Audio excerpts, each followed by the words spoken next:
اعوذ باللہ من الشیطان الرجیم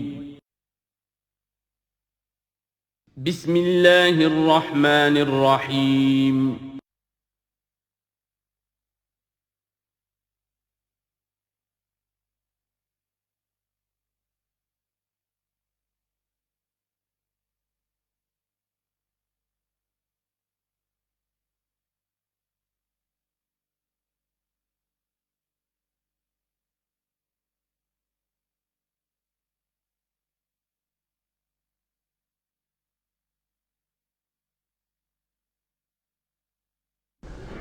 نحمده ونصلي على رسوله الكريم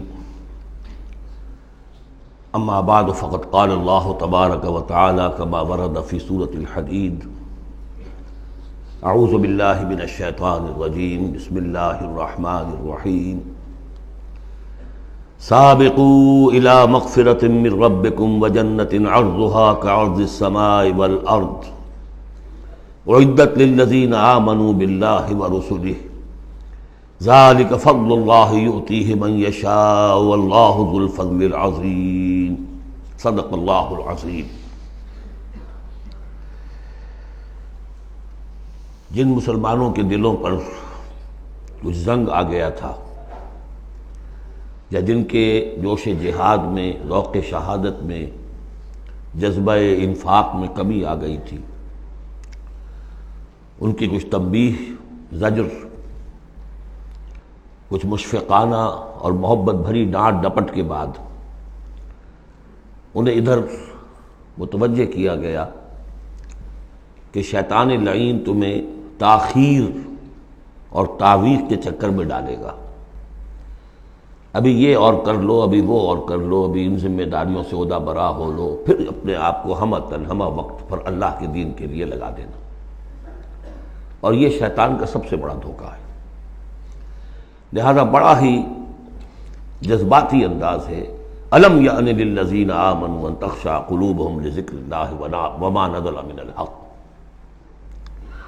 پھر انہیں دعوت دی گئی، اگر اپنے گریبان میں جھانکو اور دلوں کو ٹٹولو اور محسوس ہو کہ یہ دل کی بستی تو ویران ہے، اجڑی ہوئی ہے، یہاں وہ ایمان کی مثبت دولت، اس کی روشنی تو موجود نہیں ہے، تب بھی مایوس نہ ہو۔ اعلموا ان اللہ یحیی الارض بعد موتہا، اللہ مردہ زمین کو دوبارہ زندہ کر دیتا ہے، تمہارے نگاہوں کا مشاہدہ ہے۔ لہذا تم بھی کوشش کرو تو اپنی دلوں کی اس مردہ زمین میں اثر نو ایمان کی فصل اگا سکتے ہو اور وہ پوری طرح بہار دے گی۔ لیکن جیسے تم ہل چلاتے ہو، تمہیں اپنی دل کی اس زمین میں ایک ہل چلانا ہوگا، مال کی محبت کو کھود کھود کر نکالنا ہوگا۔ اس کے لیے صدقہ غریبوں، محتاجوں پر بھی، اور اللہ کے دین کے لیے قرض حسنہ۔ اب اس میں جو سب سے بڑی رکاوٹ ہے حیات دنیاوی، اس کی حقیقت کھول دی۔ اعلموا انما الحیات الدنیا لعب ولہو وزینۃ وتفاخر بینکم وتکاثر فی الاموال والاولاد۔ عام طور پر جب قرآن مجید میں یہ دنیا کی زندگی کو لہو و لعب کہا جاتا ہے تو لہو پہلے ہوتا ہے، لعب بعد میں۔ محاورہ ہے لہو و لعب۔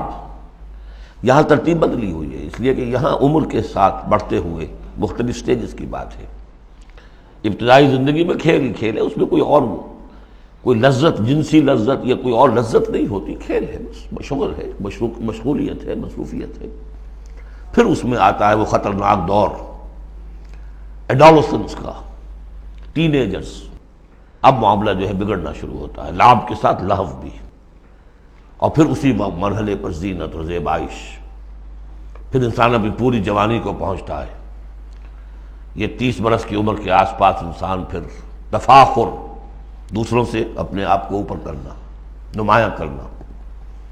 اس کے بعد ذرا عمر ڈھلنے لگتی ہے تو آدمی بڑا ہی حقیقت پسند ہو جاتا ہے، واقعیت پسند، ریئلسٹک۔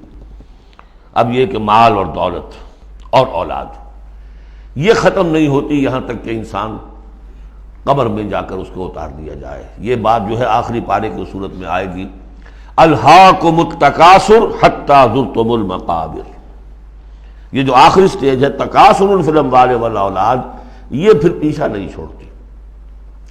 چاہے کسی کے پاس اتنی دولت ہو کہ 5 نسلیں 6 نسلیں پیٹ بھر کر کھا سکتی ہیں، پھر بھی حوث حل من مزید، حل من مزید، مزید کے لیے۔ چاہے پاؤں جو ہے ظاہری طور پر بھی نظر آ رہا ہے کہ قبر کے اندر لٹکا کے بیٹھا ہوا ہے بڈھا یہ، لیکن مال کی حوث، دولت کی حوث یہ کبھی ختم نہیں ہوتی۔ الہاکم التکاثر حتی زرتم المقابر۔ اب یہ سارے حقائق واضح کرنے کے بعد اب پکارا جا رہا ہے سابقوا الی مغفرۃ من ربکم، مسابقت کرو ایک دوسرے سے، آگے نکلو، بھاگو، دوڑو، جیسے تم دنیا میں مسابقت کر رہے ہو۔ اس کے ہاں یہ آ گیا، میرے ہاں کیوں نہ ہو، اس کے ہاں اتنا بڑا ٹی وی آ گیا، میرے ہاں کیوں نہ ہو، میرے بچے کیا کریں گے، جائیں گے وہاں دیکھیں گے، اور میں تو انفیورٹی کمپلیکس پیدا ہو جائے گا، فلاں ہو جائے گا، یہ ہو جائے گا۔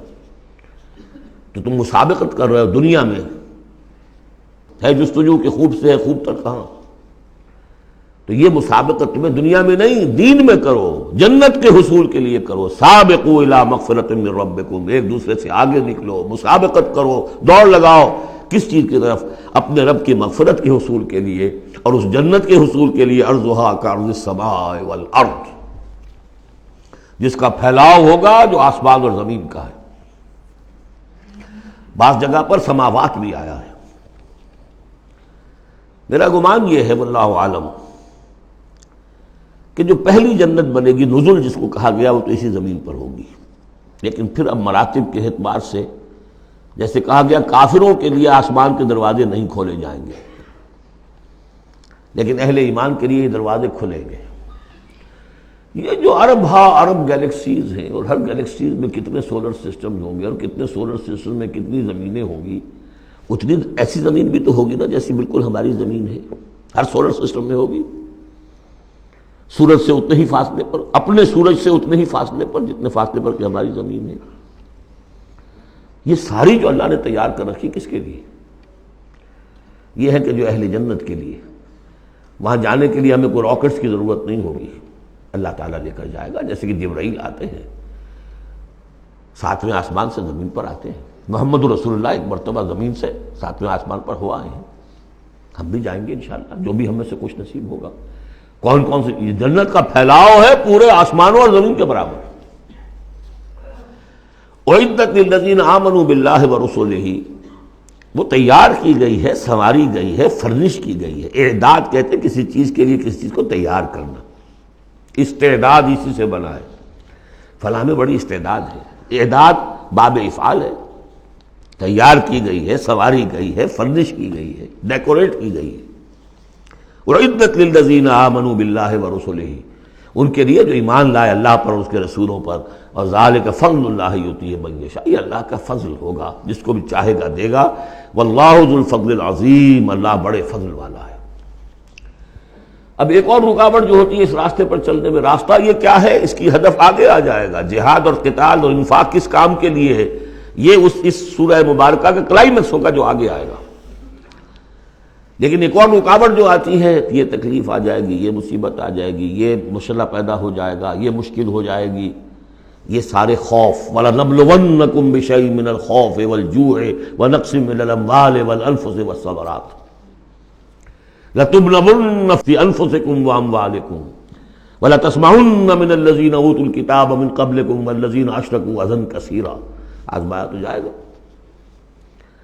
اب اس کے لیے بتایا کہ ایک بہت بڑا نسخہ دیا جا رہا ہے، ما اصاب من مصیبت فی الارض ولا فی انفسکم، نہیں پڑتی کوئی پڑنے والی، کوئی تکلیف، کوئی مصیبت، کوئی آزمائش، کوئی رنج دہ چیز، تکلیف دہ ہے، مگر الا فی کتاب من قبل ان نبرأ، چاہے وہ مصیبت تمہاری اپنی جان پر ہو یا پوری زمین پر ہو، وہ بڑے پیمانے پر آیا، سیلاب آیا، زلزلہ آ گیا، ایک انسان کی اپنی ذاتی زندگی میں آیا، ایکسیڈنٹ کے اندر مجروح ہو گیا، کسی بیماری میں مبتلا ہو گیا، ما اصاب من مصیبت فی الارض ولا فی انفسکم الا فی کتاب من قبل ان نبرأ، وہ ایک کتاب میں درج ہے اس سے پہلے کہ ہم اسے ظاہر کریں۔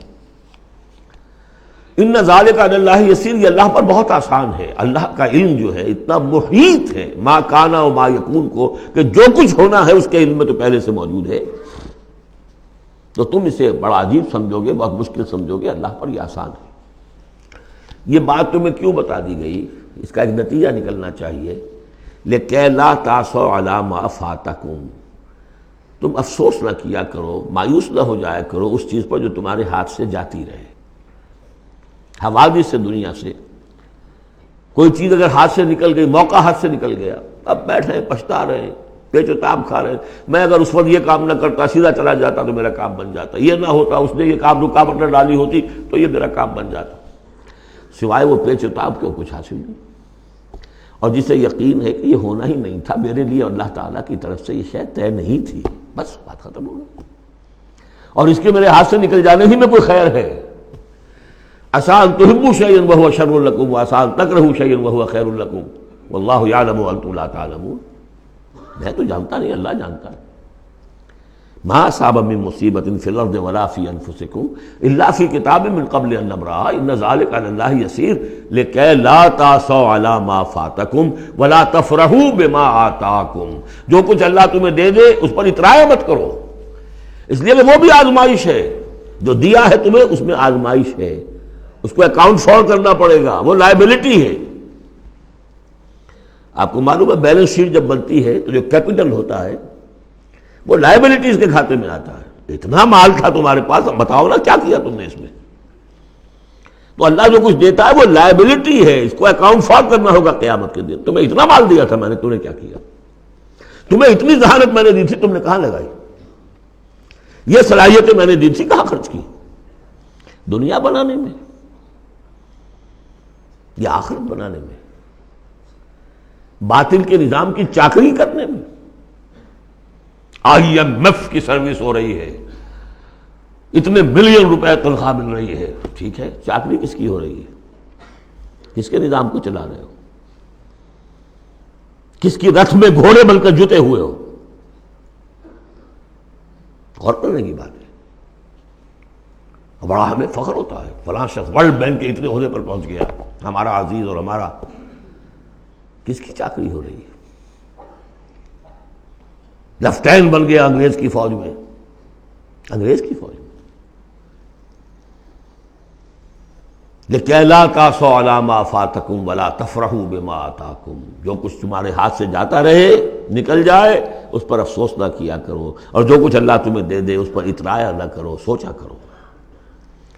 بلکہ امام احمد ابن حنبل رحمۃ اللہ علیہ کا معاملہ تو یہ ہوا تھا کہ جب وہ خلق قرآن کا مسئلہ چل رہا تھا تو جس زمانے میں کہ ان پر عتاب ہو رہا تھا حکومت کی طرف سے، جیل میں تھے، مارا جاتا تھا کہ کہو کہ قرآن مخلوق ہے، اور وہ کہنے کو تیار نہیں تھے۔ کہتے ہیں ایسی ایسی ماریں پڑی ہیں کہ ہاتھی کو بھی وہ مار پڑے تو وہ بلبلا اٹھے، کبھی آنکھوں میں آنسو نہیں آئے۔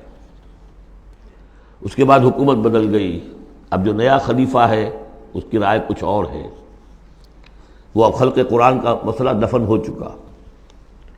اب جو خلیفہ ہے اس کا ایلچی آیا ہے اشرفیوں کی کچھ تھیلیاں لے کر کے، یہ بادشاہ نے، خلیفہ نے آپ کے لیے بھیجی ہے۔ اب رو پڑے امام احمد بن حنبل، اے اللہ میں اس آزمائش کے قابل نہیں ہوں۔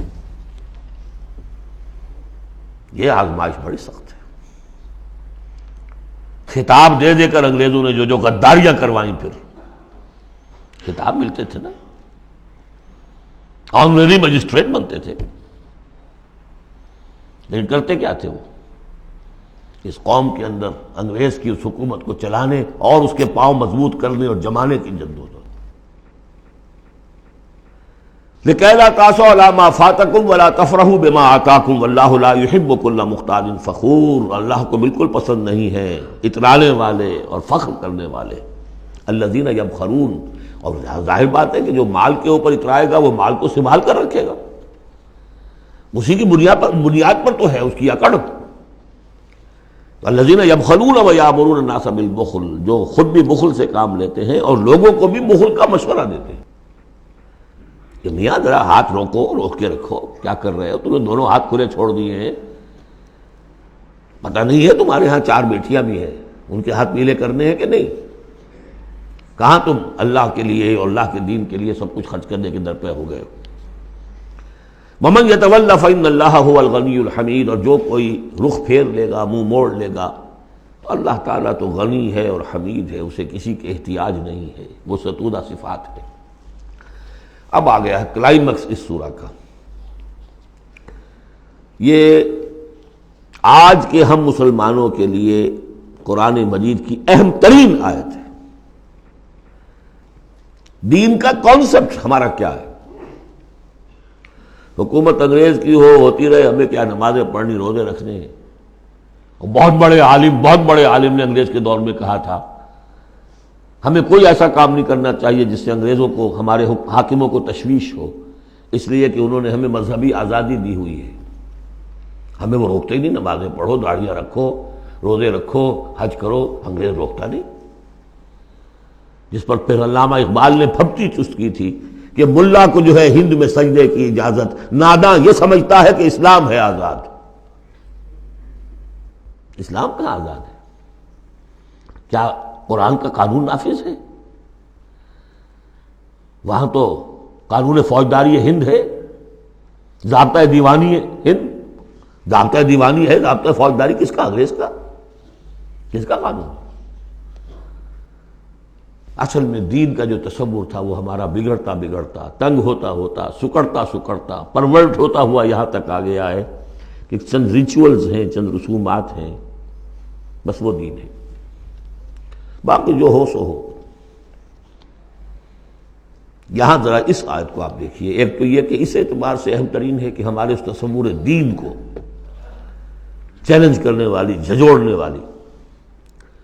دوسرا یہ کہ واقعہ یہ ہے کہ میں سمجھتا ہوں کہ پوری انسانی تاریخ میں ایسی اریاں انقلابی عبارت کہیں آپ کو نہ مل سکے جو اس ایک آیت میں ہے. اور ڈنکے کی چوٹ دھڑلے کے ساتھ، ناٹ چیوئنگ دی ورڈز، کھل کر بات کی. غور کیجئے کہ گھر سمجھیے. لقد ارسلنا رسلنا بالبینات، ہم نے بھیجا اپنے رسولوں کو واضح نشانیوں کے ساتھ. وانزلنا معہم الکتاب والمیزان، اور ہم نے ان کے ساتھ کتاب اتاری، میزان اتاری. یہ سب کچھ کس لیے کیا؟ لیقوم الناس بالقسط، تاکہ لوگ عدل پر قائم ہوں. یہ قرآن اس لیے اتارا کہ اس کی قرآن خوانی کی مجلسیں ہو جائیں، یا قرات کی محفلیں ہو جائیں، یا خطاطی کی نمائشیں ہو جائیں. اللہ اللہ خیر صلی. 40 من کا قرآن ہم نے لکھ لیا ہے سونے کے تاروں سے، بہت تیر مارا ہے. قرآن اس لیے نازل ہوا تھا، نظام کسی اور کا، قانون پہ راضی اوروں کے. مولانا ماہر القادری صاحب کا جو شعر تھا، یہ مجھ سے عقیدت کے دعوے، قانون پہ راضی اوروں کے، یوں بھی مجھے رسوا کرتے ہیں ویسے بھی رلایا جاتا ہوں. تو قرآن اس لیے تو نہیں آیا. قرآن تو آیا جو نظام لے کر آیا اسے قائم کرو، جو میزان لے کر آیا اسے نصب کرو، جو شریعت لے کر آیا اسے نافذ کرو. اگر یہ نہیں تو بابا پھر سب کہانیاں، عمرے کرتے رہو ہر سال، باقی سارا دھندا سودی کاروبار، دین دین جو ہے، بلڈنگیں بناؤ، عیش کرو، ہاں عمرہ کراؤ. گنگا نہا آیا جیسے ہندو پاک ہو گیا، ایسے عمرہ جو ہے کرائے پاک صاف ہو گیا. یہ ہے آپ کا دین، آج کا دین. غور کر لیجیے اس کو. نظام عدل و قسط. پھر ذرا نوٹ کیجئے، اب تو چونکہ ہم ترجمہ قرآن کرتے ہوئے کہاں تک، آخر تک پہنچ گئے. آل عمران میں فرمایا اللہ کیا ہے؟ قائما بالقسط. سورہ نساء میں فرمایا مسلمانوں تمہیں کس لیے ہم نے اٹھایا ہے؟ یا ایھا الذین آمنوا کونوا قوامین بالقسط شہداء للہ. عدل و انصاف کو قائم کرنے والے بن کر کھڑے ہو. سورہ مائدہ میں فرمایا یا ایھا الذین آمنوا کونوا قوامین للہ شہداء بالقسط. پھر سورہ شورى تو ابھی پڑھی ہم نے، زیادہ دور نہیں ہوئی. حضور سے کہا گیا کہ کہہ دو وَأُمِرْتُ لِأَعْدِلَ بَيْنَكُمْ، مجھے حکم ہوا ہے تمہارے مابین عدل قائم کروں. میں صرف واعظ کہنے نہیں آیا. اللہ الذی انزل الکتاب بالحق والمیزان، یہ بھی آیت سورہ شورى میں ہم پڑھ چکے ہیں. وہی کتاب اور میزان کا لفظ یہاں بھی آ گیا ہے. لقد ارسلنا رسلنا بالبینات وانزلنا معهم الکتاب والمیزان لیقوم الناس بالقسط. یہ عدل جو قرآن لے کر آیا یہ نظام عدل ہے، عدل و قسط ہے، اسے نافذ کرو. پھر وہ ہم پڑھ چکے سورہ مائدہ میں، قُلْ يَا أَهْلَ الْكِتَابِ لَسْتُمْ عَلَىٰ شَيْءٍ حَتَّىٰ تُقِيمُوا التَّوْرَاةَ وَالْإِنجِيلَ وَمَا أُنزِلَ إِلَيْكُم مِّن رَّبِّكُم، کہہ دیجئے اے نبی ان سے، اے کتاب والو تمہاری کوئی حیثیت نہیں ہے جب تک کہ تم قائم نہیں کرتے تورات کو اور انجیل کو اور جو کچھ تمہارے اوپر نازل کیا گیا تمہارے رب کی طرف سے۔ یاد ہوگا کہ میں نے کہا تھا یہاں لفظ قرآن رکھ کر دیکھیے، قُلْ يَا أَهْلَ الْقُرْآنِ لَسْتُمْ عَلَىٰ شَيْءٍ حَتَّىٰ تُقِيمُوا الْقُرْآنَ وَمَا أُنزِلَ إِلَيْكُم مِّن رَّبِّكُم، اے قرآن والو تمہاری کوئی حیثیت نہیں ہے، You have no face to talk to us، ہم سے دعائیں مانگ رہے ہو، ہم تمہاری دعائیں تمہارے منہ پر دے کر مارتے ہیں۔ تم نے وہ قرآن نافذ کیا یا اس کی تلاوت کی؟ تراویح میں سن لیا پورے رمضان میں ایک قرآن تو بڑا تیر مار دیا، کیا اس کا ایک حرف نہ سمجھاؤ؟ لقد ارسلنا رسلنا بالبینات وانزلنا معهم الکتاب والمیزان لیقوم الناس بالقسط، اور عدل کے راستے میں تو رکاوٹ ڈالیں گے وہ لوگ کہ جو ایکسپلائٹ کر رہے ہیں۔ جاگیردار کبھی چاہے گا کہ جاگیریں ختم ہو جائیں، وہ تو ٹیکس دینے کو تیار نہیں، آپ کہتے ہیں جاگیرداری ختم ہو جائے۔ ہاں کوئی ہو سکتا ہے ایسا بھی جاگیردار شریف النفس، کوئی سرمایہ دار ایسا ہو سکتا ہے شریف النفس، لیکن شاذ ہوگا وہ، کوئی ہوگا، اکثر و بیشتر تو نہیں ہوں گے۔ ابو بکر بھی ایمان لے آئے تھے، اونچے طبقے سے تھے، عثمان بھی ایمان لے آئے تھے، اونچے طبقے سے تھے، اکثر و بیشتر تو نہیں۔ اکثر و بیشتر تو ریزسٹ کریں گے، سٹیٹس کو چاہیں گے، وہ چاہیں گے نظام کے اندر کوئی تبدیلی نہ آئے۔ ہمارے اس کے ساتھ مفادات وابستہ ہیں، ہمارے انٹرسٹ ہیں، ویسٹڈ انٹرسٹ، ہمیں ان سے پریولیجز ملی ہوئی ہیں اس نظام سے، نظام بدلے گا تو ہم گئے۔ ایسے لوگوں کی سرکوبی کے لیے ہم نے لوہا بھی اتارا ہے۔ وَأَنزَلْنَا الْحَدِيدَ فِيهِ بَأْسٌ شَدِيدٌ، ہم نے لوہا بھی اتارا ہے۔ یہی ایک ہی آیت چل رہی ہے، دوسری آیت نہیں ہے یہ۔ اس لیے میں نے کہا تھا کہ اڑیاں ترین یہ عبارت ہے کہ انقلاب کے لیے کچھ سر کچلنے پڑتے ہیں، ورنہ نہیں انقلابات ہوتے، اور اس میں کوئی ریگریٹس نہیں ہے، اس میں کوئی معذرت نہیں ہے۔ جب یہ لوگ کہتے ہیں کہ وار فار پیس، اگر یہ کہتے ہیں کہ دنیا میں ہیومن رائٹس کے لیے ہم حملہ کر رہے ہیں، کیا مطلب ہے؟ تمہارا اپنا ایک تصور ہے، عدل انسانی کا ایک تصور ہے، اس کے لیے تم طاقت بھی استعمال کر رہے ہو، لوگوں کا بہر گھیراؤ کر رہے ہو، انہیں آئسولیٹ کر رہے ہو، سینکشنز لگا رہے ہو، کیوں؟ کہ تمہاری مرضی کے مطابق نظام انہوں نے کیوں نہیں بنایا؟ تو اہل ایمان کو اللہ نے ایک نظام دیا ہے، وہ اللہ کا دیا ہوا نظام ہے، وہ عدل و قسط پر مبنی ہے۔ اس نظام کو قائم کرنے کے لیے وہ اگر طاقت بھی ہوگا تو استعمال کریں گے۔ ہاں طاقت نہیں ہے تو ٹھیک ہے، پڑے ہوئے اس میں یہ کہ طاقت فراہم کرو، دعوت دو، لوگ جمع ہوں، اس کے لیے تن من دھن لگانے کا عہد کریں، ان کی تربیت ہو۔ محمد رسول اللہ کیا کر رہے تھے مکے میں 12 برس تک؟ وہ آپ نے طاقت تیار کی، وہ طاقت جو ہے پھر کوڑا بن گیا جب تو کوڑا دے کر مارا ہے باطل کے اوپر۔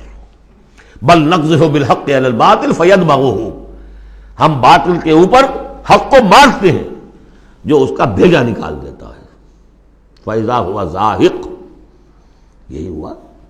لیکن اس دوران میں، اس پروسیس میں اہل ایمان کو جانیں دینی پڑیں گی، تکلیفیں جھیلنی ہوں گی، گھر بار چھوڑنے ہوں گے، جان و مال کے نقصانات برداشت کرنے ہوں گے۔ یہ ہے انقلابی عمل۔ وَأَنزَلْنَا الْحَدِيدَ فِيهِ بَأْسٌ شَدِيدٌ، ہم نے اتارا لوہا، اس میں بڑی جنگ کی صلاحیت ہے، ہتھیار بنتا ہے۔ وَمَنَافِعُ لِلنَّاسِ، لوگوں کے لیے کچھ اور منفعت بھی ہے۔ اصل میں تو یہ تلوار اور نیزے اور ڈھال کے لیے ہے، باقی یہ کہ چمٹا پھونکنی اور توا بھی تم نے بنا لیے، چلو کوئی بات نہیں۔ اب تو وہ چمٹا پھونکنی اور توے کا دور بھی گزر گیا۔ وَلِيَعْلَمَ اللَّهُ مَن يَنصُرُهُ وَرُسُلَهُ بِالْغَيْبِ، اللہ دیکھنا چاہتا ہے کہ کون ہے اس کے وہ وفادار بندے جو اس لوہے کی طاقت کو ہاتھ میں لے کر اللہ کی اور اس کے رسولوں کی مدد کرتے ہیں غیب میں ہونے کے باوجود۔ دین اللہ کا ہے اور اسے غالب کرنے کے لیے جو اللہ کے بندے میدان میں آ گئے گویا کہ وہ اللہ کے مددگار ہیں. یا ایھا الذین آمنوا کونوا انصار اللہ. اگرچہ دین نافذ کرنا اور قائم کرنا فرض منصبی محمد رسول اللہ کا ہے. هو الذی ارسل رسولہ بالہدی ودین الحق لیظہرہ علی الدین کلہ. جو ان کے انصار بن گئے، مددگار بن گئے، وہ اللہ کے مددگار، رسول کے مددگار. یہ مضمون جب آئے گا ابھی نکھر کر، اور اس ایک آیت کی شرح سمجھ لیجئے کہ جو سورہ صف میں آئے گی. اس لیے کہ یہ جو آیا ہے وہ یہ جمع کا صیغہ ہے. لقد ارسلنا رسلنا بالبینات، رسولوں کو بھیجا، اور تین چیزیں دے کر بھیجا: بینات، کتاب اور میزان.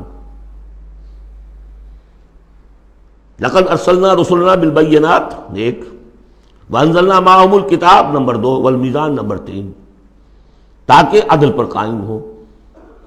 حضور کے بارے میں اب آیت آئی هو الذی ارسل رسولہ بالہدی ودین الحق.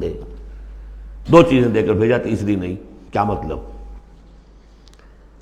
بینات اور الہدی ایک ہو گئے ہیں، کتاب اور معجزہ ایک ہو گئے. یہ قرآن ہی معجزہ ہے محمد رسول اللہ صلی اللہ علیہ وسلم کا. ریڈیوس ہو کر تین چیزیں محمد کے معاملے میں صلی اللہ علیہ وسلم دو رہ گئی ہیں. الہدی، اسی میں قانون ہے، کتاب ہے، اور یہی معجزہ ہے. محمد رسول اللہ کا معجزہ یہ ہے. ہاں، میزان مکمل ہو کر دین حق کی شکل اختیار کر چکی ہے.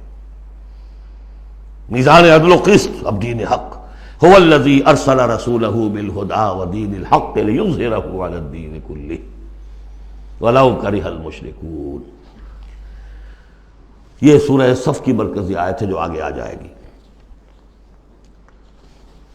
لقد ارسلنا رسلنا بالبینات وانزلنا معهم الکتاب والمیزان لیقوم الناس بالقسط وانزلنا الحدید فیہ بأس شدید ومنافع للناس ولیعلم اللہ من ینصرہ ورسلہ بالغیب ان اللہ قوی عزیز. یہ سورہ مبارکہ جو ہے ایک اعتبار سے مضمون تدریجاً ترقی کرتا ہوا کلائمیکس پر پہنچ گیا ہے آیت نمبر 25 پر جو ہم نے پڑھ لی. اب ایک سمجھیے ضمیمہ ہے اس میں. کبھی میں پہلے اینٹی کلائمیکس کا لفظ استعمال کرتا رہا، وہ مناسب نہیں ہے. ضمیمہ ہے. ضمیمہ کیا ہے؟ شیطان نے ایک اور چال چلی.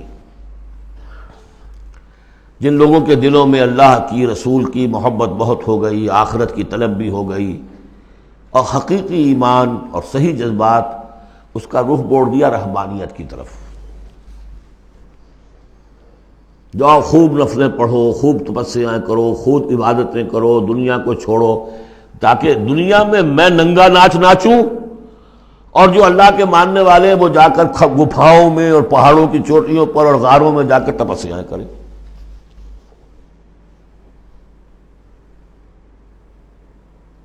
اس کی نفی ہو رہی ہے. یہ راستہ نہیں ہے دین کا. اور یہ خاص طور پر ویسے یہ کہ ہندوستان میں کیوں آیا یہ مسئلہ اور کسی اور جگہ کیوں آیا، لیکن یہ کہ مونسٹسزم جو ہے، یہ خانقاہی نظام جو ہے، کرسچینٹی میں ٹاپ پر پہنچا ہے، اس میں کوئی شک نہیں. ہسٹری آف کرسچین مونسٹسزم، یہ پوری کتابیں ذخیر لکھی ہوئی. اس کی ایک مثال دے رہے ہیں کہ یہ ایک غلطی ہوئی ہے. مسلمان میں ایمان باللہ، ایمان بالآخرہ پیدا ہو تو وہ دنیا کے مجدھار میں رہ کر نظام کو صحیح کرے. نظام کو ٹھیک کرتے ہوئے بھوک بھی آئے گی، برداشت کرے. مجرد روزے رکھ کے جو کچھ کرنا ہے تمہیں، وہ تم جہاد میں بھوک جھیلو، وہ پروڈکٹیو ہوگی. اس سے باطل اور ناانصافی کا خاتمہ ہوگا. اور تم کہیں خانقاہوں کے اندر روزے رکھ رہے ہوگے، اس سے دنیا کو کوئی فائدہ نہیں ہوگا. یہ زمین و آسمان کا فرق ہے. مونسٹسزم. یہی وجہ ہے کہ اسلام میں بھی جب بادشاہت آ گئی، ملوکیت کا جب آ گیا تو راستہ بڑھ گیا. باقی اب جاؤ، چلے کھینچو، خانقاہیں آباد کرو، راج کرے گا خالصہ. لیکن یہ حکومت کے معاملات جو ہیں، ان کے بارے میں بات نہ کرنا. یہ ہے وہ راستہ، ٹیڑھا راستہ جو معروف، جو ہم جانتے ہیں، جن کو رسولوں کا معاملہ تو ان میں حضرت عیسیٰ کے پیروکاروں کے اندر یہ غلطی پیدا ہوئی۔ اب اس کی مثال دی جا رہی ہے کہ مسلمانوں، دنیا سے بے رغبتی، دنیا کو چھوڑ کر آخرت کو اختیار کرنا، یہ تو ہے دین کا جوہر، لیکن اس کا یہ مطلب نہیں کہ ترک دنیا ہو جائے، رہبانیت ہو جائے، تم تمدن کو اور تہذیب کو چھوڑ کر تم کہیں جنگلوں میں نکل جاؤ، بن باس لے لو، تم وہاں پر جا کر جو ہے وہ خانقاہیں بنا لو، یہ نہیں۔ دنیا کی مجدھار میں رہو اور جہاد فی سبیل اللہ کے ذریعے سے حق کا بول بالا کرو، ناانصافی کا خاتمہ کرو، عدل کو قائم کرو، جس کا جو حق ہے اس کو ملنا چاہیے، جیسا کہ حضرت ابوبکر نے فرمایا تھا جو پہلی بیعت ہوئی ہے، بیعت خلافت، کہ لوگوں تم میں سے جو ضعیف ہے وہ میرے نزدیک قوی ہوگا جب تک کہ اسے اس کا حق دلوا نہ دوں، اور جو قوی ہے وہ میرے نزدیک کمزور ہوگا، ضعیف ہوگا جب تک کہ اس سے حق وصول نہ کر لوں۔ یہی بات کہی تھی حضرت سعد بن ابی وقاص نے رضی اللہ تعالی عنہ ایرانیوں سے، جب انہوں نے کہا آپ لوگ کیوں ہم پر چڑھائے، فرمایا انا قد ارسلنا، ہم بھیجے گئے ہیں، اللہ نے بھیجا محمد کو، محمد نے بھیجا ہمیں۔ مشن کیا ہے؟ لنخرج الناس من ظلمات الجہالت الی نور الایمان، کہ لوگوں کو نکالے ہم جہالت اور جاہلیت کی تاریکیوں سے ایمان کی روشنی کی طرف۔ وَمِن جَوْرِ الْمُلُوكِ إِلَىٰ عَدْلِ الْإِسْلَام، بادشاہوں کے ظلم و ستم کے پنجوں سے نجات دلا کر اسلام کے عادلانہ نظام سے روشناس کریں، یہ ہمارا مشن ہے۔ لہذا آپ دیکھیے اس بات کو واضح کرنے کے لیے تمہید شروع ہوئی، وَلَقَدْ أَرْسَلْنَا نُوحًا وَإِبْرَاهِيمَ، ہم نے ہی بھیجا تھا نوح کو بھی اور ابراہیم کو بھی، وَجَعَلْنَا فِي ذُرِّيَّتِهِمَا النُّبُوَّةَ وَالْكِتَابَ، اور ہم نے ان دونوں کی نسل میں رکھ دی نبوت اور کتاب۔ حضرت نوح کی بات ظاہر بات ہے کہ ان کی نسل ہی چلی ہے، لہذا نبوت بھی ان کی نسل میں چلی، لیکن ان کی نسل حضرت سام کی نسل بھی ہے، حضرت حام کی نسل بھی ہے، حضرت یافس کی نسل بھی ہے، تو یقیناً حضرت نوح اور حضرت ابراہیم کے مابین تو انبیاء اور رسل تینوں نسلوں میں آئے، حام کی نسل میں بھی، یافس کی نسل میں بھی، سام کی نسل میں بھی۔ قرآن مجید میں صرف سامی رسولوں کا تذکرہ ہے، البتہ ابراہیم کے بعد پھر جو آئے ہیں وہ حضرت ابراہیم کی نسل میں آئے ہیں، اور حضرت ابراہیم چونکہ اب سے تقریباً 5000 برس قبل کے ہیں، اور ان کی اولاد کہاں کہاں تک گئی ہے یہ بالکل اپنی جگہ پر ایک تحقیق کا موضوع ہے، لیکن نبی ان کے بعد آئے ہیں ان کی نسل میں۔ وَلَقَدْ أَرْسَلْنَا نُوحًا وَإِبْرَاهِيمَ وَجَعَلْنَا فِي ذُرِّيَّتِهِمَا النُّبُوَّةَ وَالْكِتَابَ فَمِنْهُم مُّهْتَدٍ وَكَثِيرٌ مِّنْهُمْ فَاسِقُونَ، اب ان کی نسل کے اندر بہت سے ہیں ہدایت یافتہ بھی ہیں، لیکن بہت سے کثیر جو ہے وہ فاسق ہیں۔ یہ تمہید ہے کس بات کے لیے؟ ثُمَّ قَفَّيْنَا عَلَىٰ آثَارِهِمْ بِرُسُلِنَا وَقَفَّيْنَا بِعِیسَىٰ ابْنِ مَرْیَم، پھر ہم نے بھیجے ان کے پیچھے ان کے نقش قدم پر، آثارہم برسلنا، اپنے بہت سے رسول، وقفینا بعیسیٰ ابن مریم، اور پھر ہم نے بھیجا عیسیٰ ابن مریم کو۔ عیسیٰ ابن مریم کے تذکرے کے لیے یہ ساری تمہید ہے۔ وآتیناہ الانجیل، اور اسے ہم نے انجیل عطا فرمائی حضرت عیسیٰ ابن مریم کو۔ وجعلنا فی قلوب الذین اتبعوہ رأفۃ ورحمہ، اور ہم نے رکھ دیا، پیدا کر دیا ان لوگوں کے دل میں جنہوں نے اس کی پیروی کی، بڑی نرمی اور رحمت، رافت اور رحمت۔ رافت کہتے ہیں اس کو کہ کسی کو تکلیف میں دیکھ کر آپ تڑپ اٹھیں، یہ رافت ہے، اور رحمت یہ ہے کہ آپ اب اس کے لیے، اس تکلیف کے ازالے کے لیے کوئی کوشش کریں۔ گویا کہ یہ ایک، جیسے کہ ہمارے ہاں وہ ریفلیکس ایکشن کا ایک سرکل ہے، ادھر کسی چیونٹی نے کاٹا، اس کا سارا تصور جو ہے یہاں پہنچ گیا دماغ میں، کسی چیز نے کاٹا، فوراً وہاں سے حکم آیا، اور جو مسلز ہیں ان کو حکم ہوا اور ہاتھ جو ہم نے کھینچ لیا، انسٹنٹینیسلی یہ شے ہوتی ہے۔ اسی طریقے سے کسی کو دیکھا تکلیف میں اور خنجر چلے کسی پہ، تڑپتے ہیں ہم امیر، سارے جہاں کا درد ہمارے جگر میں ہے۔ اگر یہ شکل پیدا ہو جائے تو پھر آدمی اس کے نتیجے میں پھر جو بھی کچھ کر سکتا ہے کرتا ہے اس کے لیے۔ تو رافت اور رحمت یہ گویا کہ کمپلیمنٹری ہے۔ اللہ تعالیٰ فرما رہے کہ حضرت عیسیٰ کے جاننے والوں، ماننے والوں کے دلوں میں یہ بات تو ہم نے پیدا کی ہے، خود تسلیم کر رہے ہیں۔ وَجَعَلْنَا فِي قُلُوبِ الَّذِينَ اتَّبَعُوهُ رَأْفَةً وَرَحْمَةً، اس کی وجہ کیا ہے؟ حضرت عیسیٰ خود بہت رقیق القلب تھے، بہت نیک تھے، اس درجے ان کے اندر تھی کہ ایک چور کو دیکھا اپنی آنکھوں سے کہ چوری کر رہا ہے، اسے کہا کیا کر رہا ہے؟ چوری کر رہا ہے۔ اس نے کہا نہیں میں چوری تو نہیں کر رہا۔ اچھا بھائی میری آنکھ نے غلط دیکھا۔ حضرت عیسیٰ کی اپنا مزاج ہے، ہر ایک کا اپنا مزاج ہے، لہذا وہی مزاج ان کے جو حواریین تھا ان کے اندر پیدا ہوا ہے، رافت، رحمت، رقت قلب، شفقت۔ لیکن یہ چیز اب شیطان نے اس کو موڑ دیا رہبانیت کی طرف۔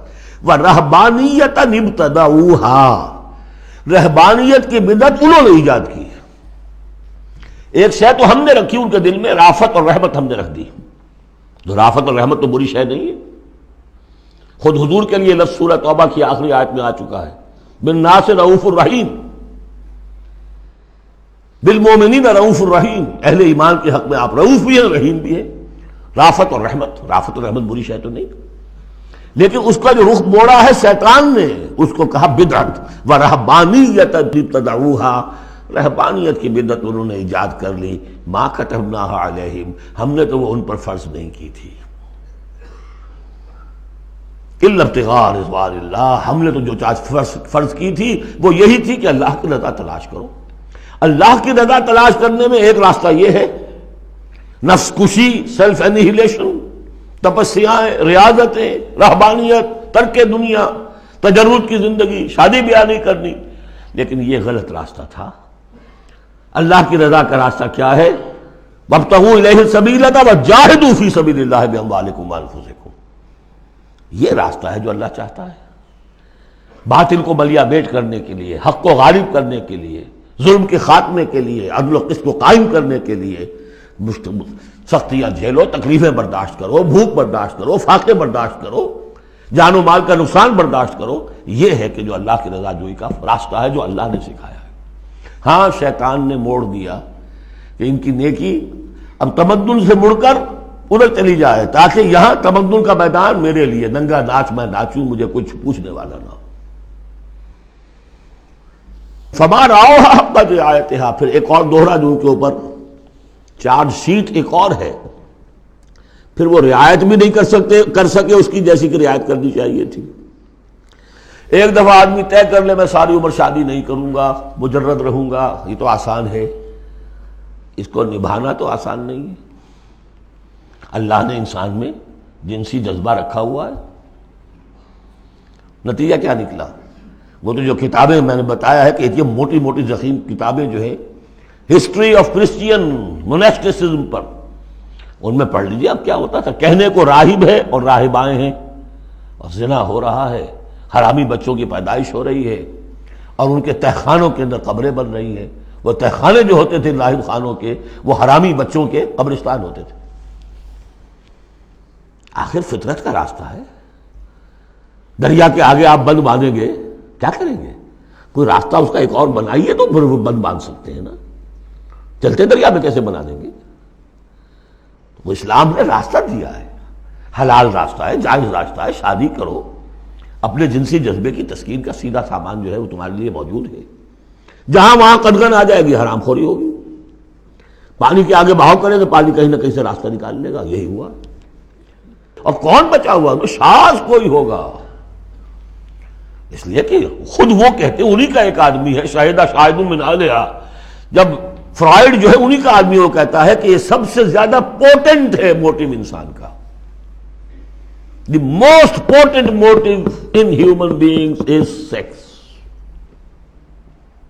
حالانکہ غلط ہے یہ، مغربی حکماء کے میں سے کسی کی نظر کہیں جم گئی، کسی کا کہیں جم گئی۔ مارکس کو پیٹ نظر آیا، معاشی جذبہ جو ہے انسان کا، اس کو سیکس نظر آیا، ایڈلر کو دی ارج ٹو ڈومینیٹ، تفوق، حب تفوق۔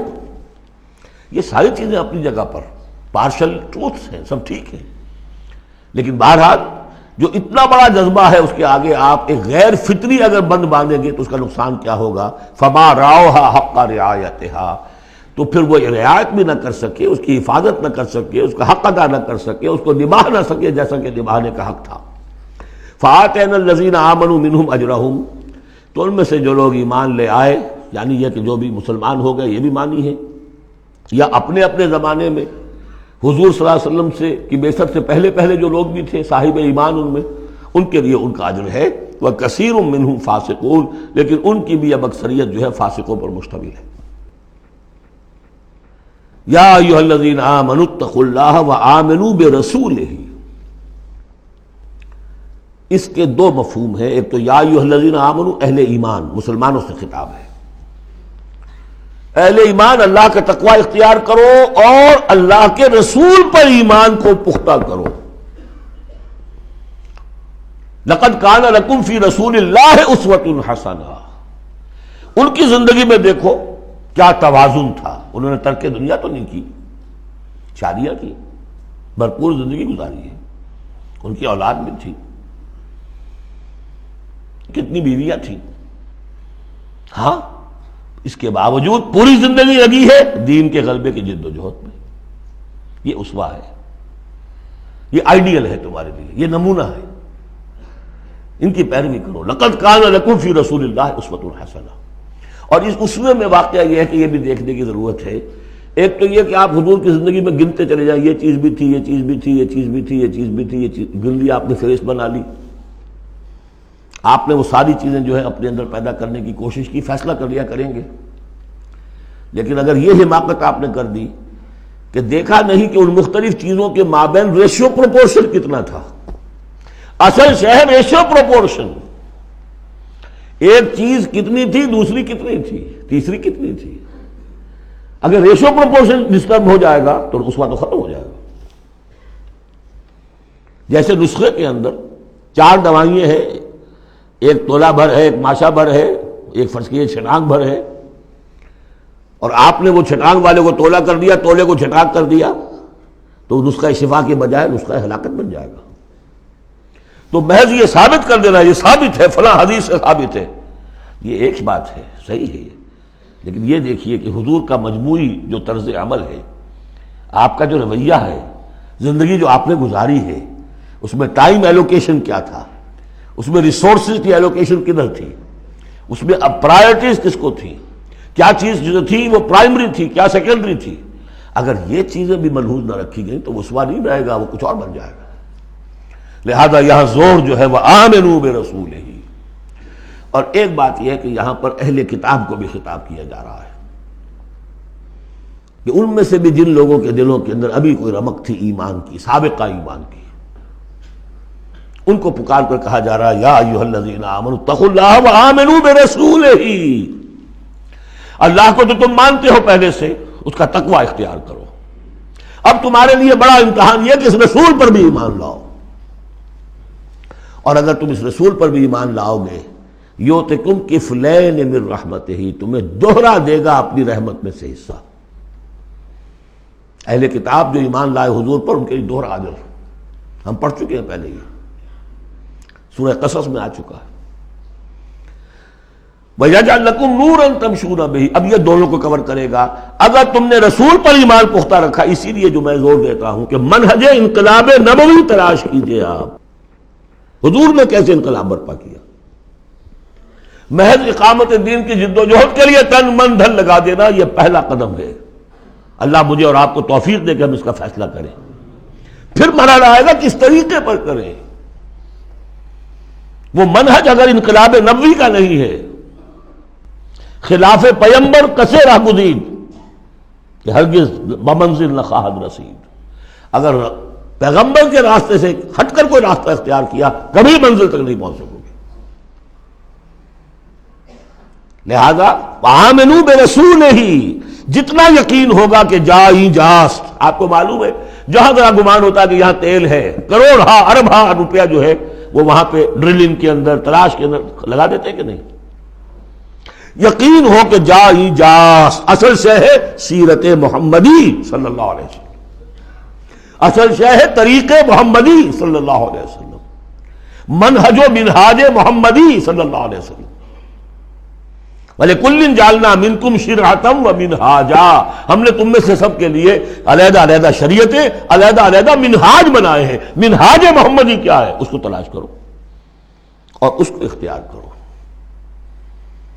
یا ایھا الذین آمنوا اتقوا اللہ وآمنوا برسولہ یؤتکم کفلین من رحمتہ ویجعل لکم نورا تمشون بہ ویغفر لکم واللہ غفور رحیم۔ اور بخش دے گا۔ پھر اس راستے پر آدمی چل پڑے، رخ سیدھا کر لے، بحیثیت مجموعی زندگی صحیح رخ پر آ گئی تو خطا تو ہو جائے گی کبھی نہ کبھی، کہیں پاؤں پھسل جاتا ہے آدمی کا، اٹھتا ہے توبہ کرتا ہے۔ انما التوبۃ علی اللہ للذین آمنوا للذین یعملون السوء بجہالۃ ثم یتوبون من قریب واللہ غفور الرحیم، اللہ جو ہے وہ غفور الرحیم ہے۔ تو میں نے جو اس آیت کا مفہوم بیان کیا آپ کے سامنے کہ اس میں خطاب کا رخ جو ہے اہل کتاب کی طرف بھی ہے، اس سے اگلی آیت جو ہے بہت کھل جاتی ہے۔ لئلا یعلم اہل الکتاب الا یقدرون علی شیء من فضل اللہ، جن کے سامنے یہ پہلو نہیں آیا اس آیت میں، انہیں یہاں کہنا پڑا کہ یہاں لئلا میں لا زائد ہے، مراد لکئی لا یعلم۔ اگر تو وہ آیت صرف مسلمانوں سے خطاب کر رہی ہے تو انہوں نے ترجمہ کیا تاکہ اہل کتاب کو اچھی طرح معلوم ہو جائے کہ اب انہیں کوئی قدرت حاصل نہیں ہے اللہ کے فضل پر، کوئی حصہ حاصل نہیں کر سکتے اللہ کے فضل میں سے۔ میں نے جو دوسرا رخ بیان کیا ہے اس سے سمجھیے تاکہ نہ سمجھیں اہل کتاب کہ اب ان کے لیے اللہ کے فضل کے حصول کا کوئی راستہ نہیں رہا، راستہ ہے، اب بھی ہے، کھلا ہے، آؤ محمد کے قدموں میں آؤ، آؤ قرآن کی طرف آؤ۔ جیسے سورہ بنی اسرائیل میں ہم نے پڑھا تھا عسیٰ ربکم ان یرحمکم وان عدتم عدنا وجعلنا جہنم للکافرین حصیرا، اب بھی تمہارا رب تم پر رحمت کرنے کے لیے تیار ہے، تم تھے لاڈلے تھے، اس میں کوئی شک نہیں، اب تم راضِ درگاہ ہو گئے ہو اپنے طرز عمل کی وجہ سے، اپنے کردار کی وجہ سے، لیکن اب بھی تمہارا رب تم پر رحمت فرمانے کے لیے آمادہ ہے۔ عسیٰ ربکم ان یرحمکم وان عدتم عدنا۔ اور اگلی آیت کیا ہے؟ ان ھذا القرآن یہدی للتی ہی اقوم، رحمت خداوندی کا شاہ درا اب یہ قرآن ہے، یہاں سے داخل ہو۔ یہاں بھی وہی فرمایا جا رہا ہے اب بھی فضل کا راستہ کھلا ہے تمہارے لیے، اللہ کا فضل جو ہے ابھی کھلا ہے، آؤ لئلا یعلم اہل الکتاب، تاکہ نہ یہ سمجھیں اہل کتاب اللہ یقدرون علی شیء من فضل اللہ کہ اب تو فضل اللہ کے فضل میں سے ان کے لیے کچھ بھی حاصل کرنا ممکن نہیں۔ وَأَنَّ الْفَضْلَ بِيَدِ اللَّهِ يُؤْتِيهِ مَن يَشَاءُ، فضل اللہ کے ہاتھ میں ہے، وہ جس کو چاہتا ہے دیتا ہے۔ وَاللَّهُ ذُو الْفَضْلِ الْعَظِيمِ، اور اللہ بہت بڑے فضل والا ہے۔ سورۃ المجادلہ، یہاں پہ ایک نوٹ کر لیجئے کہ ان میں مسبحات کی ترتیب اس طرح ہے، ایک مسبحات میں سے ام المسبحات سورہ حدید، پھر ایک ہے بغیر مسبح تسبیح کے، پھر ایک صورت آئے گی پھر مسبحات میں سے سورہ حشر، پھر ممتحنہ آ جائے گی بغیر تسبیح کے، پھر ان 10 صورتوں کے اندر جو اہم ترین جوڑا ہے، مرکز ان کا، وہ سورہ صف اور سورہ جمعہ دونوں مسبحات سے شروع ہوں گی، پھر ایک خالی، پھر مسبحات میں سے تغابن، پھر دونوں ایک جوڑا ہے کہ جو بغیر مسبحات کے ہیں، سورہ طلاق اور سورہ تحریم۔ مرکز کیا ہے ان کا 10 میں سے؟ 4 ادھر 4 ادھر، درمیان میں سورہ صف، سورہ جمعہ۔ یہ سورہ مبارکہ جو ہے، اب اس کا اصل مضمون کیا ہے وہ پہلے سمجھ لیجئے، پھر ہم شروع کرتے ہیں۔ اس میں شروع میں تو ایک ضمنی طور پر سمجھیے معاشرتی معاملات میں سے، آئلی قوانین میں سے ایک خاص بات ہے جس کے لیے یہاں 4 آیتیں غالباً آئی ہیں۔ اس کے بعد جو سورہ حدید کا مرکزی مضمون تھا، اللہ کا دیا ہوا نظام عدل و قسط قائم کرنا، اب ظاہر بات ہے کہ اس کی جد و جہد کے لیے ایک حزب اللہ درکار ہے۔ ایک آدمی تو یہ کام نہیں کر سکتا، ایک آدمی کر سکتا تو حضرت موسیٰ علیہ السلام پر وہ حسرت کیوں طاری ہوتی ہے جب پوری قوم نے جواب دے دیا تھا فَاذْهَبْ أَنْتَ وَرَبُّكَ فَقَاتِلَا إِنَّا هَاهُنَا قَاعِدُونَ۔ ایک نہیں 4 تھے، وہ حضرت موسیٰ بھی تھے، حضرت ہارون بھی تھے۔ رب انی لا املک الا نفسی واخی فافرق بیننا وبین القوم الفاسقین، یاد ہے یا نہیں؟ پھر 2 اور تھے، پھر ان کے یوشع ابن نون بھی تھے اور کالب بن یفنہ بھی تھے، 4 تھے، لیکن 4 سے تو نہیں ہوتا، جماعت چاہیے نظام کو بدلنے کے لیے، باطل کو کہ جڑ کو اکھیڑنے کے لیے۔ وہ جماعت جو ہے حزب اللہ کہلاتی ہے، لیکن ظاہر بات ہے شیطان بھی بیٹھا نہیں رہے گا، it is not going to take it lying down۔ ٹھیک ہے، آپ کو واک اوور دے دے گا، جائیے جی آپ چلا اپنا دین حق قائم کر لیجیے، شیطان، اور شیطان کا لاؤ لشکر، اس کے چیلے چانٹے، اس کے ایجنٹ، وہ ہے حزب الشیطان۔ اس سورہ مبارکہ میں اب حزب اللہ اور حزب الشیطان کا تقابل آئے گا، اور حزب اللہ کے کارکنوں کو کچھ ہدایات دی جا رہی ہیں کہ یہ شیطان تمہارے اندر بھی رخنے پیدا کرنا چاہتا ہے، کس طریقے سے اس کو روکو۔ جیسے سورہ حجرات میں ہم نے دیکھا، تمسخر ایک دوسرے کا نہ کرو، ایک دوسرے کی غیبت نہ کرو، سوء ظن سے کام نہ لو، وہ یاد ہے، کسی کے نام چڑھانے والے نہ رکھ لو، وہ ساری ہدایات۔ کسی افواہ کے اوپر فوراً اقدام نہ کر لو، اگر کوئی فاسق کوئی خبر لے کر آئے تحقیق کرو پھر کوئی اقدام کرو۔ یہ ساری ہدایت کس لیے؟ آج دو مسلمان لڑ پڑے تو صلح کراؤ، تاکہ وہ حزب اللہ مضبوط رہے، مستحکم رہے۔ یہ نیکی کی قوت ہے، نیکی کی طاقت ہے، یہ طاقت مضبوط ہوگی تو نیکی کے لیے امکان ہوگا کہ اس کا غلبہ ہو، اور وہ قوت جو ہے نیکی کی حامل قوت، وہ اگر کمزور ہو گئی تو پھر جو باطل ہے وہ ڈنکا بجائے گا۔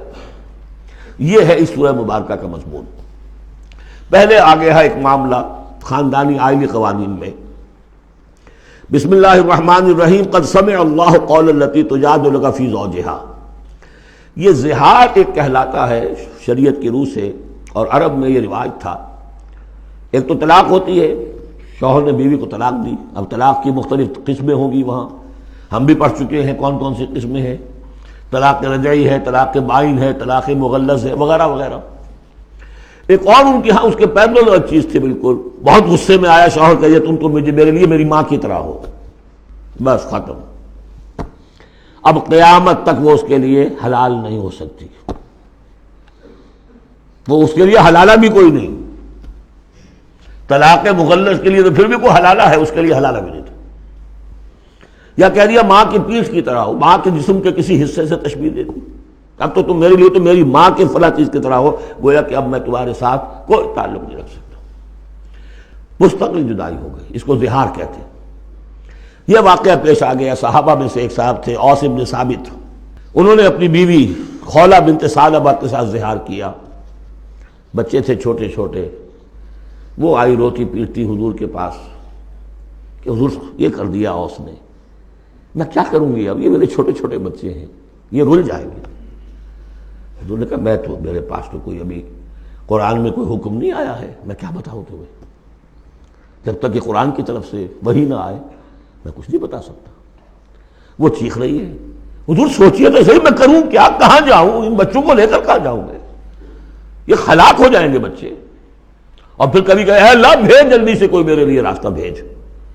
اس کیفیت میں پھر یہ وحی نازل ہوئی، قد سمع اللہ قول التی تجادلک فی زوجہا، اللہ نے سن لی ہے اس عورت کی بات جو اے نبی آپ سے جھگڑ رہی ہے اپنے شوہر کے بارے میں، وتشتکی الی اللہ، اور اسی میں وہ اللہ سے فریاد بھی کر رہی ہے کہ اللہ میرے لیے راستہ پیدا کر۔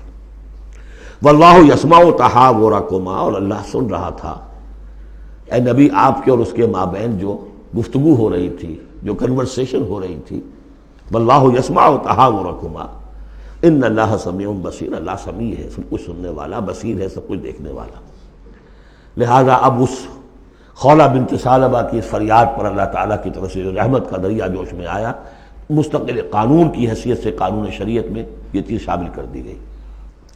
الذین یظاہرون منکم من نسائہم، اے مسلمانوں تم میں سے جو لوگ اپنی بیویوں کو اپنی ماں کہہ بیٹھے، ماں ہن امہاتہم، وہ ان کی مائیں تو نہیں بن جاتی کہہ دینے سے، جیسے کسی کو بیٹا کہنے سے بیٹا تو نہیں بن جائے گا، وہ منہ بولے بیٹے کی کوئی حیثیت نہیں، اسی طرح یہ ماں کہہ دینا اسے کوئی معنی نہیں۔ ان امہاتہم الا اللہ ولدنہم، ان کی مائیں تو وہی ہیں جنہوں نے انہیں جنا ہے۔ وانہم لیقولون منکرا من القول والزورا، یقیناً جو بات کہہ رہے ہیں وہ جھوٹی ہے اور بہت ناپسندیدہ بات ہے۔ وَإِنَّ اللَّهَ لَعَفُوٌّ غَفُورٌ، اللہ تعالیٰ عفو ہے، معاف فرمانے والا ہے، اور غفور ہے، بخشنے والا ہے۔ چونکہ ابھی تک یہ رواج تھا، چل رہا تھا، لہذا اگر اوس سے یہ بات ہو گئی ہے تو اللہ معاف کرے گا انہیں، اور جس سے بھی ہوئی ہے اس وقت اللہ معاف کرے گا، لیکن اب جو ہے قانون آ رہا ہے۔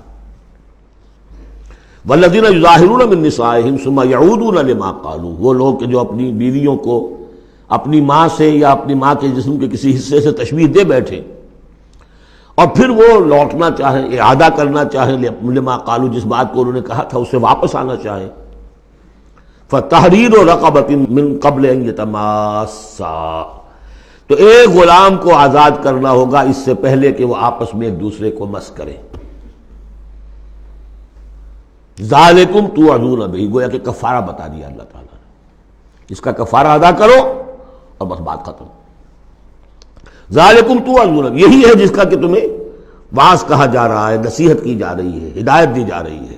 واللہ بما تعملون خبیر، اور جو کچھ تم کر رہے ہو اللہ اسے باخبر ہے. فمن لم یجد، تو جو کوئی نہ پائے، کوئی غریب آدمی ہے جس سے کہ یہ حرکت ہو گئی ہے اور وہ اب اس کے پاس کوئی غلام نہیں ہے، اب غلام خریدے پھر آزاد کرے، اس کے پاس پیسہ نہیں ہے. فمن لم یجد فصیام شہرین متتابعین من قبل یتماسا، جس کے پاس نہ ہو یہ اتنی مقدرت تو وہ 2 مہینوں کے روزے رکھے متواتر لگاتار، اس سے پہلے کہ وہ آپس میں ایک دوسرے کو چھوئیں. اب یہ بھی بہت سخت سزا ہے، 2 مہینے کے روزے متواتر، بیچ میں کوئی چھوٹے نہ. فمن لم یستطع، ایسا بھی ہو سکتا ہے کسی میں اتنی ہمت نہ ہو، کوئی اتنا ضعیف ہے، کوئی بیمار ہے، کسی کو ڈائبٹیز ہے، کچھ اور ہے، وہ روزے نہیں رکھ سکتا. فمن لم یستطع فاطعام 60 مسکینا، تو 60 مسکینوں کو کھانا کھلانا، ایک روز کی روزی جو ہے، اور وہ ہو بھی من اوسط ما تطعمون اہلیکم، وہ کھانا ہوگا جو تم اپنے اہل و عیال کو کھلاتے ہو، وہ اوسط کھانا. ذالک لتؤمنوا باللہ ورسولہ، یہ اس لیے ہے تاکہ تم یقین کرو اللہ پر، اس کے رسول پر. میں کافی عرصے تک اور کافی تلاش بھی میں نے کیا کہ اس کا مفہوم کیا ہے. یہ تمہیں دیا جا رہا تاکہ تم ایمان رکھو اللہ پر، اس کے رسول پر، کیا مطلب ہوا؟ بات سمجھ میں آ گئی. واقعہ یہ کہ جب کوئی شخص کفارہ ادا کرتے ہوئے یہ سختی جھیلتا ہے اس خیال کے ساتھ کہ اللہ کا قانون ہے، تو اس کے ایمان میں اضافہ ہوتا ہے، یقین بڑھے گا، اس کو مشقت کر رہا ہے. جیسے کہ ایمان سے عمل صالح پیدا ہوتا ہے، عمل صالح سے بھی ایمان پیدا ہوتا ہے. یہی بات سورہ حجرات میں ہم دیکھ آئے تھے. یمنون علیک ان اسلموا قل لا تمنوا علی اسلامکم بل اللہ یمن علیکم ان ہداکم للایمان ان کنتم صادقین. ایمان کے راستے پر اللہ تمہیں لے آیا ہے، اسلام میں داخل ہو گئے ہو تو ایمان تک بھی پہنچ جاؤ گے، اور یہ اللہ کا بڑا احسان مانو. تو فرمایا ذالک لتؤمنوا باللہ ورسولہ، یہ اس لیے ہے تاکہ تم ایمان پوری طرح تمہارے اندر ایمان اور راسخ ہو جائے اللہ پر اور اس کے رسول پر. وتلک حدود اللہ، یہ اللہ کی حدود ہے. وللکافرین عذاب علیم، اور کافروں کے لیے بہت دردناک عذاب ہے. بارک اللہ لی ولکم فی القرآن العظیم ونفعنی وإیاکم بالآیات والذکر الحکیم.